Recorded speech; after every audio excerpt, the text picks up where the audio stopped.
통합 이전 예비 이전 후보지가 두 곳으로 선정됐습니다. 선정 이유와 앞으로 추진 일정 자세히 알아봅니다. 지난해 지하철 무임승차 금액이 전국적으로 4,900억 원이나 되자 전국 도시철도 운영기관이 손실 보전을 위한 헌법 소원을 내기로 했습니다. 논란이 되고 있는 대동초등학교 통폐합은 대구교육청이 교육박물관을 짓기 위해 무리하게 밀어붙이고 있는 것이라는 의혹이 제기됐습니다. 시민단체들이 검찰의 희망원 비리 수사가 꼬리 자르기식 수사라고 비판하고 있어 논란이 일고 있습니다. 여러분 안녕하십니까? 대구 경북 소식 전해드립니다. 신공항이 무산된 뒤 추진된 대구 통합공항 예비 이전 후보지가 오늘 발표됐습니다. 예상대로 군위군 후보면 단독 후보지와 의성군 비안면 군위군 소보면 공동 후보지 이 두 곳으로 압축됐습니다. 먼저 이상원 기자가 보도합니다. 국무조정실장 주관 공항 이전 태스크포스가 관계부처 차관급이 참석한 가운데 대구 통합공항 예비 이전 후보지를 선정했습니다. 그동안 설명회를 가진 5곳 가운데 군위 우보면 단독 후보지와 의성 비안면과 군위 소보면 공동 후보지 두 곳입니다.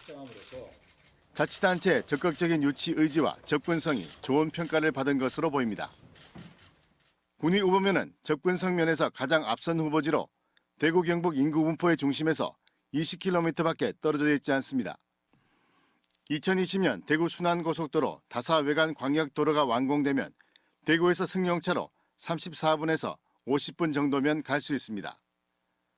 공동 후보지인 의성 비안면과 군위 소보면은 대구 경북 인구 분포의 중심에서 45km 떨어져 2020년 이후 승용차로 45분에서 60분 정도 걸립니다. 군위군과 의성군은 예비 이전 후보지로 선정된 데 대해 환영 의사를 밝히고 최종 후보지로 선정될 수 있도록 향후 절차를 차질 없이 준비해 나가겠다고 밝혔습니다. 우리 군위군이 예비 후보지로 선정된 것에 대해서 기쁘게 생각합니다. 무엇보다도 중요한 것은 국민 여러분들의 동의를 얻는 것입니다. 앞으로 국민 모두가 공감대를 가질 수 있도록 최선의 노력을 다하겠습니다. 대구 통합공항 이전이야말로 의성군의 절실한 그런 심정이라고 생각합니다. 우리 국민 모두가 또 똘똘 뭉쳐서 유치하는데 최선의 노력을 다할 것이고 앞으로 그렇게 해 나갈 것입니다. 한편 다른 후보지였던 고령군과 달성군은 국방부에 반대 의견을 밝혔고 고령과 공동 후보지로 묶였던 성주군은 단독 부지를 요구했지만 받아들여지지 않았습니다. MBC 뉴스 이상원입니다. 이렇게 예비 이전 후보지 두 곳이 선정됨에 따라 K2와 대구공항 통합 이전 절차도 더욱 속도를 내게 됐습니다. 대구공항이 옮겨갈 장소는 올해 말쯤 결정될 것으로 보이는데요. 앞으로의 남은 절차를 윤영균 기자가 정리했습니다. 군공항 이전 부지 선정위원회는 이번에 결정된 예비 이전 후보지 두 곳 가운데 최종 후보지를 결정하기 위해 곧 심의에 들어갑니다. 두세 달 정도가 걸릴 것으로 예상되는데 두 곳 다 이전 후보지가 될 수도 있고 한 곳이 탈락할 수도 있습니다. 이후 국방부와 대구시는 공항 이전 지역을 지원하기 위한 계획을 만드는데 3천억 원 규모의 사업인 만큼 계획 수립에 서너 달 정도 걸릴 것으로 예상됩니다. 이 계획을 토대로 주민투표를 거치는데 이전 후보지가 두 곳이고 두 곳 모두 찬성이 나올 경우 군공항 이전 부지 선정위원회에서 최종 이전 부지를 선정합니다. 이렇게 여러 절차가 남은 만큼 이전 부지 최종 결정은 올해 말쯤 이루어질 것으로 예상됩니다. 예비 타당성 조사를 생략할 수도 있다라고 이렇게 잠정 합의를 본 상황이기 때문에 민간공항과 관련돼서는 그렇게 이 절차나 이런 문제가 복잡하게 진행되지는 않을 거라고 봅니다. 대구시는 이전 후보 지역의 일부 주민 반발도 예상되는 만큼 갈등 관리를 위한 용역을 발주하는 한편 통합공항 이전 계획 수립 용역도 착수하기로 했습니다. 계획대로라면 내년부터 공항 이전 사업과 이전 지역 지원 사업이 동시에 진행되고 오는 2023년에는 군공항과 민간공항이 동시에 개항됩니다. MBC 뉴스 윤영균입니다. 지난해 대구에서만 지하철 무임승차 금액이 440억 원에 달하고 전국적으로는 4,900억 원에 이릅니다. 대구를 포함해서 전국의 도시철도 운영기관이 정부가 할 일을 대신하고 있다며 손실 보전을 요구하는 헌법 소원을 내기로 했습니다. 양관희 기자입니다. 대구에서 무임승차가 가장 많은 도시철도 1호선 중앙로역. 하루에만 4,900여 명이 공짜로 지하철을 탑니다. 1호선 칠성시장역엔 하루 승객의 절반이 무임승차입니다. 무임승차 대상 중에는 만 65세 이상 노인이 대부분으로 82%에 달합니다. 일주일에 한 평균 4번은 탑니다. 노령화가 많이 되고 또 많이 사는 사람은 앞으로 100세 시대 가는데 각 도시철도마다 적자가 누적되고 하면 지난해 대구 도시철도 무임승차 누적 승객 수는 4천만 명입니다. 이는 전체 승객 4명 중 1명꼴입니다. 대구에서 지난해 무임승차 손실액만 448억 원, 인구 노령화가 진행되면서 손실액은 매년 증가했습니다. 전국적으로는 지난해 무임승차 손실액이 4,900억 원에 이르자 대구 도시철도공사 등 전국 도시철도 운영기관 16곳은 손실액을 보전해달라며 올 상반기 헌법 소원을 내기로 했습니다. 이게 중앙정부의 복지정책 아닙니까, 그지? 그 지방자치단체만 맡겨두는 거는 안 맞다 이거지. 정부에다가 또 건의했습니다. 자료를 일단 이제 해달라고 하는 걸 제출을 했었거든요. 전국 도시철도 운영기관들은 노인에게 똑같이 무임수송 서비스를 하는 폴레일은 정부로부터 손실액의 70%를 지원받고 있다며 재산권 침해와 평등권 위배 등 기본권 침해를 헌법 소원의 이유로 들 예정입니다. 그러나 정부는 법적 근거가 없고 일부 지역에 국한된 지방사무라 지원할 수 없다고 맞서고 있습니다. MBC 뉴스 양관입니다. 김관영 경상북도지사는 오늘 국회 정론관을 방문해 사드 배치를 둘러싸고 여야가 소모적인 정쟁을 중단하고 초당적으로 협력해 줄 것을 요청했습니다. 김 지사는 정치 지도자들이 국가의 안위를 고려하지 않고 사드를 둘러싸고 대안 없이 이를 이용하거나 왜곡시키는 모든 언행을 중단해 줄 것을 요구하고 국가 안보를 함께 지켜내기 위한 여야정 안보협의체를 즉각 구성해 가동할 것을 촉구했습니다. 대구에서 14대, 15대 국회의원을 지낸 서훈 전 의원은 오늘 동대구역 광장에서 박찬종 변호사의 대통령 출마를 촉구하는 1인 시위를 했습니다. 서훈 전 의원은 위기에 빠진 국가를 구하기 위해서는 5선 의원 출신으로 대통령과 서울시장 선거 출마 경험이 있는 박찬종 변호사가 대통령 후보로 나서야 한다며 전국적으로 범시민 추대위원회를 구성해 대선 출마를 지원하겠다고 밝혔습니다. 대동초등학교 통폐합을 둘러싸고 여러 가지 논란이 일고 있는데요. 이 대구시 교육청이 교육박물관을 짓기 위해서 대동초등학교 통폐합을 무리하게 강행하고 있다는 의혹이 제기되고 있습니다. 학부모와 논의하기 이전부터 교육박물관 자리로 대동초등학교가 거론된 것으로 확인됐습니다. 보도에 김은혜 기자입니다. 지난해 6월 초 교육부에 보낸 대구 교육박물관 설립 관련 자료입니다. 교부금 97억 원을 신청하면서 예정 자리는 통폐합 예정인 대동초등학교를 명시했습니다. 리모델링 비용 30억 원을 산출했고 도면까지 첨부했습니다. 교육청 밖에서는 통폐합이 거론조차 되지 않았지만 추진에 아무 문제가 없다고 덧붙였습니다. 처음부터 교육박물관 자리로 대동초등학교를 염두에 둔 것입니다. 교육부에 보고하면서 이미 통폐합과 관련된 그 지역 주민들이나 학부모와의 의견이 합의가 된 것처럼 보고를 했다는 겁니다. 용역 보고서는 모든 그 서류를 꿰어 맞추었다라고밖에 볼 수가 없습니다.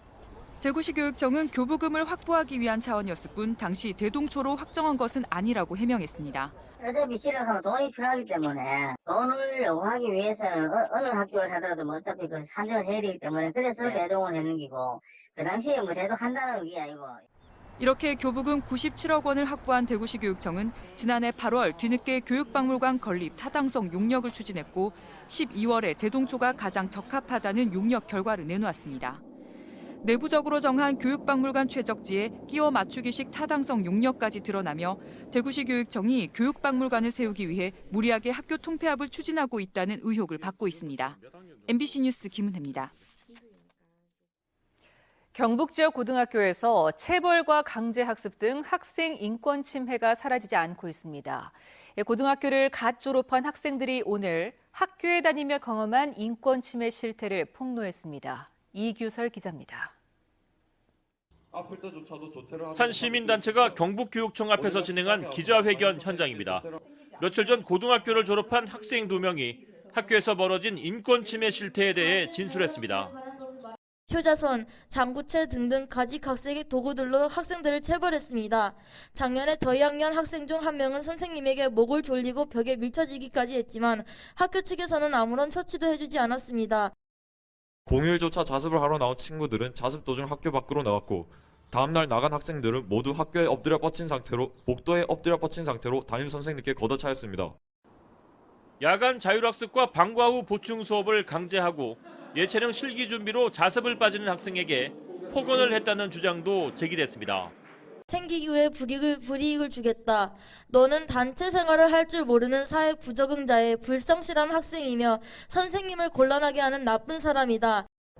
이에 대해 해당 학교는 지난해 6월 체벌과 강제학습에 대한 한 시민단체의 문제 제기를 계기로 문제를 일으킨 교사에 대해 주의 처분을 내렸으며 방과 후 수업과 자율학습 참여는 학생 자율에 맡기고 있다고 밝혔습니다. 수업 시간에 지시본까지도 가지고 수업을 하는 걸 지양을 하도록 오죽하면은 그러겠습니까? 학생들에게 오해받을 소지를 최대한 없애고 인권을 보장하는 그런 차원에서 경북교육연대는 포항 동지고와 영신고, 동성고, 세화고 등에서도 자율학습을 강제하고 두발을 과도하게 규제하는 학생 인권 침해 사례가 접수됐다며 교육청의 적극적인 대책 마련을 촉구했습니다. MBC 뉴스 이규설입니다.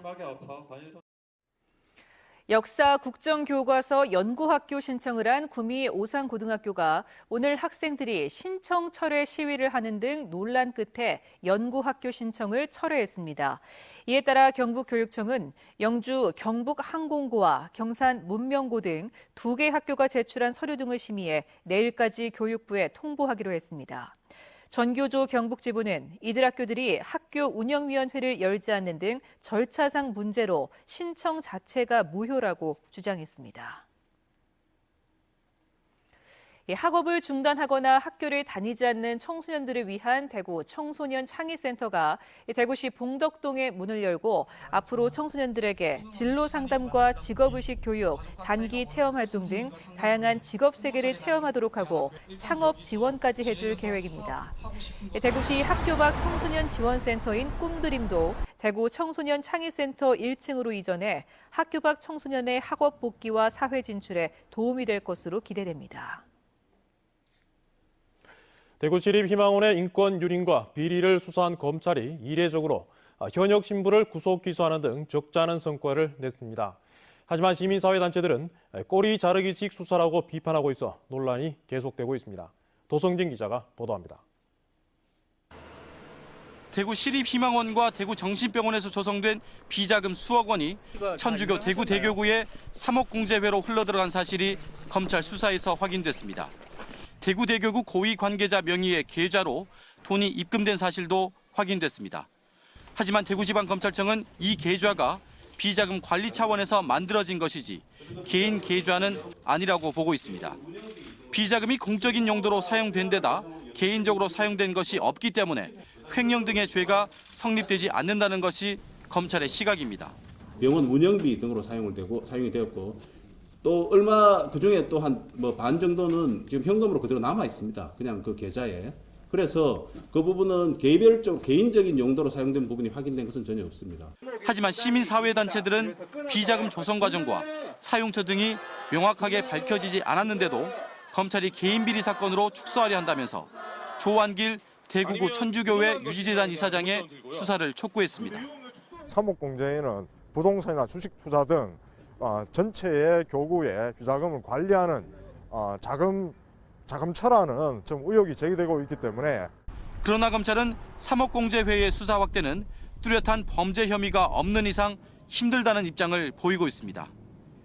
한편 대구지검은 희망원의 전 원장 신부 등 7명을 구속 기소하고 16명은 불구속 기소하면서 대구 시립희망원 사건 수사의 마무리 단계에 들어갔습니다. MBC 뉴스 도성진입니다. 대구지방경찰청은 의무 경찰들에게 상습적으로 폭언을 하고 가혹 행위를 한 의혹을 받고 있는 기동중대장 김모 경감과 부소대장 류모 경사를 대기 발령했습니다. 피해를 호소한 대원들은 희망에 따라 다른 부대로 전출하거나 심리상담센터에서 상담을 받을 수 있도록 할 계획입니다. 대구지방경찰청은 지난해 9월에 이어 지난달에도 기동중대에서 가혹행위 의혹이 제기됐지만 복무 점검 명목으로 시간을 끈 것으로 드러났습니다. 상주 영덕간 고속도로 일부 구간에 저급 아스콘이 사용됐다는 의혹이 제기돼 경찰이 수사에 나섰습니다. 경북경찰청 광역수사대는 상주 영덕 고속도로 상주에서 안동 구간에서 1등급 아스콘을 쓰지 않고 저급 아스콘을 썼다는 제보를 받고 납품업체를 상대로 수사 중이라고 밝혔습니다. 경찰은 수사 초기 단계이기 때문에 아직 드러난 구체적 혐의는 없다고 설명했습니다. 더불어민주당 김영권 의원은 농림축산검역본부가 매달 진행하는 구제역 혈청 예찰 보고서 3년치를 분석한 결과 백신 접종 때 나타나는 항체가 아닌 구제역 바이러스에 감염돼 나타나는 NSP 항체가 지난 3년간 국내 농가에서 계속 발견됐다고 밝혔습니다. 김 의원은 구제역 바이러스가 상존하고 있다는 점이 확인된 만큼 방역 체계를 전면 개선하고 백신도 국내 상황에 맞는 제품을 연구 생산하는 것이 시급하다고 지적했습니다. 농림부 산하 농업기술 실용화재단은 오늘 대구 경북 디자인센터에서 대구시와 경상북도 등 14개 기관 관계자들이 참가한 가운데 농식품 벤처 창업 붐 확산을 위한 대구 경북 A밴드 출범식과 현장 간담회를 열었습니다. 농업기술 실용화재단은 A밴드를 통해 농식품 관련 청년 벤처기업의 창업을 돕고 관련 기관과 협력하는 한편 창업 정보도 공유하기로 했습니다. 대구지방법원 상주지원은 총선을 앞둔 지난해 1월 안동의 한 식당에서 전현직 도의원들과 지지를 호소하며 청송 주민 9명에게 15만 원 상당의 식사를 제공한 혐의로 최근 당선 무효가 된 김종태 전 의원에게 벌금 80만 원을 선고했습니다. 함께 기소된 청송의 윤종도 경상북 도의원은 벌금 60만 원을 선고받아 의원직을 유지했습니다. 지난 2016년 한 해 동안 대구 사회복지 공동모금회를 통해 모인 이웃돕기 성금은 159억 1,500만 원으로 한 해 전보다 29억 원가량이 더 모금됐습니다. 연간 모금 목표액 대비 달성률은 120.1%로 전국 4위를 기록했고 절대 모금액은 9번째를 차지했습니다. 특히 지난해에는 개인 기부금이 68억 7,600만 원으로 전년도보다 48%가량 늘어 시민들의 개인 기부가 활성화된 것으로 나타났습니다. 네, 지금까지 대구 경북 소식 전해드렸습니다. 시청해주신 여러분 고맙습니다.